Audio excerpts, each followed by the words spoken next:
So that was the end of our EdTech summit that started with Google and is now ending. And we go into another topic block that is our We3 fund program, and we continue on to know how they fuel Web3. So we have a lot of panels and discussions with industry leaders for you. And I hope that so far the day was quite interesting, good with networking, meeting a lot of people, and of course being excited about the upcoming booth parties. I still don't know where to go. If you have any tips, let us know, because we want to enjoy with you together the whole day of the DIM Exco. We now have a panel called Money Movements in Web3, and we will explore how decentralized technologies and cryptocurrencies are transforming the financial sector. Discussions will cover the role of DeFi and the impact on traditional financial systems, and we have a lot of experts here on stage. Alan Kennedy will host this panel, and he will also introduce his guests. He is a senior partnership manager at DLT Finance and collected Web3 experience, being responsible for digital assets at Solaris Bank and being a business development manager at Fracta, an interoperable decentralized identity system for Web3. And there you also see Christian Rau, Denis Scheller, and Markus Strauch, who will introduce themselves as well. Good to have you here. Please give them a round of applause. Great. So thanks everyone for joining. As the intro said, my name is Alan Kennedy, and I have my panel speakers here with some heavy hitters. So we've got Mastercard, we've got Circle, we've got Bitpanda. A little bit about me first. I'm with DLT Finance, where we do regulated financial market infrastructure for digital assets in Europe, where, for example, we partner with Kraken here in Germany. So if you're a German resident and you're wanting to trade with Kraken, you're actually trading with us as a counterparty. So that's what we do. And today we're going to talk about how the digital asset sector is transforming the finance sector. So I'll go over to my panelists and ask you if you can intro yourself, your organization, a little bit what you specialize in. Yep. Hi everyone, my name is Christian. I'm heading what we call FinTech Enablement and Crypto Go-to-Market for Mastercard in Europe. Mastercard as such, I mean, we're a technology company in the payment space. So we have 3 billion cards out there, process 143 billion transactions, and obviously also look at new technologies when it comes to enabling safe, simple, secure payments. And that's essentially my role, trying to unlock that potential that Web3 and blockchain has for the industry together with our partners. Over to you, Dennis. Yeah, hi everyone. My name is Dennis. I'm part of the business development team at Circle here in Europe. I have a payments background and started the digital asset space about 7 years ago with a very simple question: what actually is money? So you guys might think, hey, that's an easy one to answer for a payments guy, but far from it. So I went down the rabbit hole and concluded for myself that actually DLT or blockchain technology is the best way to exchange value. And that's what we do at Circle, right? We're building an internet financial system based on the blockchain. We're a financial technology company based in the US, and we issued USDC and EURC as stablecoins with the goal to enable efficient global transactions on the blockchain. Yeah, hello, Markus Strauch. I'm the head of digital assets and trading at Bitpanda. I'm so responsible for the asset offering and hedging P&L. So Bitpanda is the largest and most trusted crypto broker in Europe. And yeah, happy to discuss and share our insights about the sector. Fantastic. So I wanted to start it off by kind of talking about the crypto industry as a whole. So people in the early days of whatever 2017, 2016 were saying when mass adoption, and I think we're getting closer and closer to mass adoption. So my question to the panelists here is, what are you doing in a concrete example to facilitate mass adoption? And a bit of a two-part question. So what kind of hurdles do you see from us getting to that next level? And maybe I'll start it with you, Marcus. Yeah, I mean, there are several adoption factors which are important for digital assets or the crypto sector. Just to name 3 of it. For me, it's trust, knowledge, and market accessibility. So start with trust. I think it's important to have such a benchmark, large projects in the sector, and we recently saw like our cooperation with Landesbank Baden-Württemberg or the Deutsche Bank partnerships that traditional finance is now also heading into like the sector. We're always joking that Wall Street is taking over, and yeah, and this is accelerated with the upcoming MiCA regime, which is providing like a regulatory framework which is important for institutionalization in the sector. Next would be the market accessibility. So if we see a lot of financial institutions, they are wanting or heading into like the market, but they have zero legacy core banking systems. That means the business cases are not yet profitable. That means they have some issues pitching it internally, and yeah, so for that, like their infrastructure as a service provider, or like platform companies who are providing the end-to-end infrastructure, as we do with Bitpanda Financial Technology Solutions. And the last part is knowledge. And what I mean is, we know and we understand digital assets, but if you want to pitch it internally in a company, you also need to get the buy-in of accounting, of risk management, compliance, and so on and so forth. So that means adaptation is like a process. It's not what happened from today to tomorrow. Yeah, I think what you're doing in the regulated space, I don't want to say too many mean things about what's happened in the States, but the regulation that we have here and what you comply to, I think gives a trustworthy on-ramp for consumers. I think preventing them from facing a catastrophe like what happened with FTX, for example. So very cool. Maybe over to you, Denis. Yeah, I think adoption in the crypto space happens in waves, right? So if we look back to 2017, 2018, what we've seen is the first wave. This was mostly pushed by crypto trading out of speculation and done by retail, right? Private guys thinking get rich quick schemes. And luckily our, let's say, industry has grown out of this. And I would say we are currently in the middle of the second wave, where you have actually the real utility that is being recognized by financial institutions.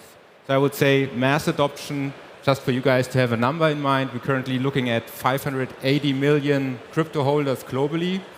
And this will hopefully be catalyzed during this current wave of growth.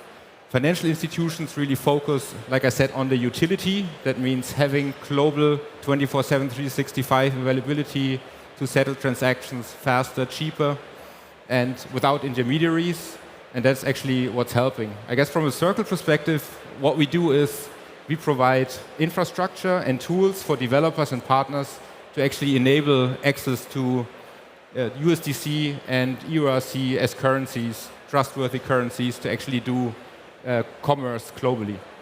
Yeah, I think that's interesting, right? With your close collaboration with Base and Coinbase, and this whole concept around of, well, I can't buy coffee with Bitcoin, but you kind of can now with USDC on Base, right? This is now a use case that I see more and more of. Yeah. I think in general, the retail acceptance is undervalued. I think it's more a question of who actually wants to use its cryptocurrencies, which is a store of value for most of them, right, to actually buy a coffee. I think that wouldn't make much sense. But if you look at stable currencies like a digital euro, a digital dollar, which you can spend in real time at almost no cost, then it's a different ball game, and that's what we expect as well happening. And do you see any usability hurdles with that respect of people saying, hey, you know, the user experience still isn't quite what I want it to be? Is this something that you experience? What we've seen is tremendous growth in terms of building convenient solutions, but we're not quite there yet. So I really believe that UX, utility, getting access to USDC, EURC, other stablecoins, that's still something we can improve. But what I believe is that actually this wave of mass adoption right now with institutions actually creates easier access, right? So if, just imagine you have your bank where you hold your euros, and that allows you now to also buy Bitcoin, buy Ethereum, maybe also stable coins. And I think you mentioned Landesbank Baden-Württemberg, right? I think there are now a lot of cooperative banks, VR-Banken in Germany, who actually start to offer these kind of services. And I expect over the next 2 years that this will grow tremendously. Fantastic. And maybe over to you as well, Christian. So just to reiterate, right? So some of the use cases you're working on, what are the hurdles to mass adoption that you see? So I think when it comes to mass adoption, we are contributing a lot of value when it comes to the intersection of fiat and crypto. So we would call that on-ramping and off-ramping, where consumers can use their debit and credit cards to safely move money between these worlds. And we still see that a lot of friction sits at these intersections. Then we also want to add utility, because as you said, a lot of the sort of old school crypto narrative was you buy here, you sell here, you get rich. But I think now we're looking at a broader narrative in terms of the digitization of money in itself. And I think USDC or EURC is very clearly an example of this, that we see that blockchain has evolved. And I think if you want to have new use cases, you need to do this at scale. And as we run a global platform that allows these things to happen, I think we have a role to play there. And we strike a lot of partnerships in that regard. So we partnered with MetaMask, for example, to enable self-custodial wallets for payments. That's something that we're currently piloting in Europe. We look to roll that out later to different parts of the world. So a lot of these partnerships to basically see, how do we create value for consumers? Because especially if you come from payment, you realize nobody wants to pay, right? People need to pay. And actually the current system that we have works very well, especially in Europe. So it's really about, coming up with improvements to the status quo. Yeah, that's very interesting. I'm a massive fan of the use case of crypto-enabled credit cards using crypto out of a self-custodial wallet. And I know that there's Holly Held as a use case, there's Gnosis Pay, but there's also Mercurio as well. And I always imagine this kind of like infrastructure and then application graph that grows and grows. And I think one of those pieces was actually having a scalable blockchain that can facilitate these payments. Maybe you can say a bit more about what hurdles you had that you faced with, for example, MetaMask and Mercurio. And then I think one of the key things that you need to sort of remember, or that these self-custodial wallets came to realize, if you want to enable proper crypto payments, as in, the merchant would also have a wallet, and I do a proper, you would want to call it a peer-to-peer transaction, that doesn't scale, right? So I think one key decision was to say, okay, we partner with the likes of Mastercard because they have a global network of 100 million plus acceptance locations. And if you want to get, a foot in the door with the merchant to be really an accepted means of payment, you compete with these Apple Pay, Google Pay transactions. If you go to an Aldi or to a Lidl in Germany, if you have a payment method that means that you need to open a wallet and then that all takes 5 seconds, you're out. That's not how it works. So by partnering with us, basically what we can do, we allow access to this global network in a very safe, simple, secure, and scaling manner. And I think that's very interesting because you have two things that come together. And I know that a lot of people in crypto, that are Bitcoin maximalists or whatever you want to call it, they think it's sort of watering down the technology or even bastardizing the technology. But I think taking what is working really, really well in TradFi or in the current environment and really enriching it with blockchain, that's where the magic happens, and that's the kind of partnerships that we seek in the industry. Yeah, I think one of the themes that we're talking about today is really usability, because again, why I'm such a big fan about this use case is that you can't have the rug pulled from under you, or you can't have your assets frozen if you're holding assets in self-custody. And to be able to use this in such a easy way, like again, right, being able to buy your coffee in USDC, to me is really something that I would really want to see really gain much more momentum. Yeah. And I think a lot of crypto use cases 2-3 years back, it reminded me of MP3s before the iPod was there. If people are old enough to still remember that, it was all working and you could download it here and then you drag and drop. So it's working if you're really into it and you're willing to go through the journey. But when the iPod was there, it was just plug and play. And I think that this is where the industry is now headed, and only then it will work. And I think somebody mentioned MiCA or regulation, which I think when it comes to financial services is quintessential, because consumer protection is a hygiene factor. So user experience and proper regulation, nuanced regulation, I think are key. Kind of like the upgrade from MS-DOS to Windows XP, something that we're looking for. Very nice. Okay, so kind of on the same train track, and I think we've touched on it a little bit already, but I want to give each of you a chance to kind of give your own take on this, is, crypto is pretty well adopted. We're still looking for more mass adoption, especially in these use cases.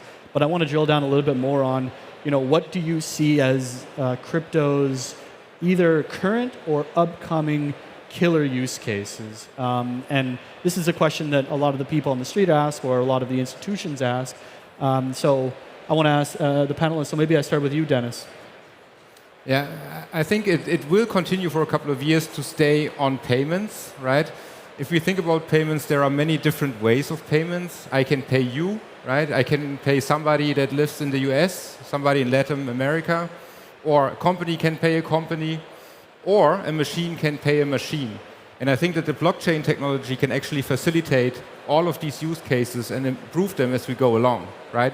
So I think what we should look out for over the next couple of years is basically the use of smart contracts, which would allow programmable money. That's something we have not seen before. So we could have pay as you go in a minute, right, or per second, accurately built via smart contracts using the blockchain technology. So that's something where I think innovation will continue to appear, especially if that's being integrated by financial institutions. And then based on the regulation that we've touched a couple of times, more and more industries will actually jump onto this train. It's kind of like money on steroids with the composability that you have with DeFi. You can turn your stablecoin into a yield-bearing stablecoin, right? You can attach it to DeFi protocols and do anything you want there, right? So this is very cool. So I wanted to ask you as well, Marcus. So what is your thoughts on the killer use cases that you see coming? Yeah, as you mentioned, crypto is already matured relatively. Speaking, the next big thing what I see is security token adoption. So there are so the regulation, secondary markets are still missing, right? But there are many projects which are in the end phase, and we will see next year a lot of launches here. And it will also happen incrementally. So not all use cases are profitable or interesting. So we will see tokenized real estate, tokenized private equity, tokenized derivatives. And these are really interesting use cases which are then enable other use cases for security tokens. And so in trading, we always say, put your mouse where the money is, right? And in security tokens, there's a lot of institutional money. And there are studies from Citibank, from McKinsey, and so on. It's going into trillions of dollars, about the size of this market, right? And this will accelerate the whole innovation cycle. And I think on top of that, right, hearing about BlackRock's Bidl Fund or however you pronounce that is incredibly exciting because it's kind of the signal or like the first step that the institutions are taking to say, hey, look, we can actually gain a lot of value by tokenizing these securities, because what's effectively happening is the blockchain network is acting as a clearinghouse for the underlying assets. So it is kind of like the new financial plumbing, even though it might not be so sexy for the users on the street. Yeah, exactly. I mean, BlackRock and all the ETF providers or the US ETFs approvals, it was so critical for trust and credibility in the market. So moving traditional finance into the new sector, and I think it was a trigger point. Yeah, makes sense. And last but not least, so maybe you can fill us in on what you see as the killer use case. I think B2B payments are super interesting because if you imagine that you run a business in, I don't know, Ecuador and I run a business in Ethiopia, if you want to pay me 100,000 euros today, it would go from Ecuador to New York, to Frankfurt, to Dubai or Johannesburg, and then to Addis Ababa. And it would take anything between 2 to 4 days, I guess, and it would come at cost and there's significant counterparty risk. If we did this transaction in stablecoins, for example, it would be on Ethereum mainnet even, it would be 10 euros, and we would have 12 minutes, right? And I think consumer to merchant payments, and I guess the people can relate, it works very well, right? We have all Apple Pay, Google Pay, all of these things. But if you look at these payments, I think on a global world, and the world is ever more connected, everything is happening in real time and fast. But on these transactions, you still see a lot of drag, if you will. And I think that's very interesting. And then for us, what is interesting for us, and again, getting back to regulation, it's bringing these elements from the TradFi system, the KYC, know your customer, anti-money laundering, compliance, all of these things that, if crypto wants to sit at the adult table, basically, you need to tick these boxes. And I think that's what we are very keen on to see how we can contribute, how other companies make sure that the new technology applies with all these rules. Do you think that this B2B and cross-border payments use cases being pushed further on a global scale a little bit thanks to, and this is kind of, it's kind of sad to say, but with sovereign nations that are experiencing, for example, hyperinflation and need to use a US dollar denominated stablecoin to use their or live in the country with their not so good monetary system. What's your take on that? And I think there's private sector initiatives and public sector initiatives, right? There's the BIS, the Bank for International Settlement, basically the central bank of central banks that conduct pilots, right? Wholesale CBDC for cross-border payments. But there's also big corporate banks like Citi, JP Morgan that offer these solutions. And of course, interoperability will be an important element in these discussions. But I think, and then that's the exciting thing, and we just discussed this prior, we're now in a point in time when you look at money, and money started 4,000 years around. Up until now, we only had form factor innovation. You take money out of an ATM, you have a Mac stripe, you have a chip or whatever, and now the very concept of money is digitized, and it's coming from the state. In terms of CBDC, it's coming from private sector entities like Circle, and banks are tokenizing their bank deposits also. And I think it's just a very exciting time in the industry to see where this all goes. Yeah, fantastic. And I think we're out of time, but what I want to say with closing remarks is, the longer you look at the chart, in a bear market you can be really sad, but if you really look at these use cases, I think there's no reason not to be bullish. So thank you so much. Thank you. Good.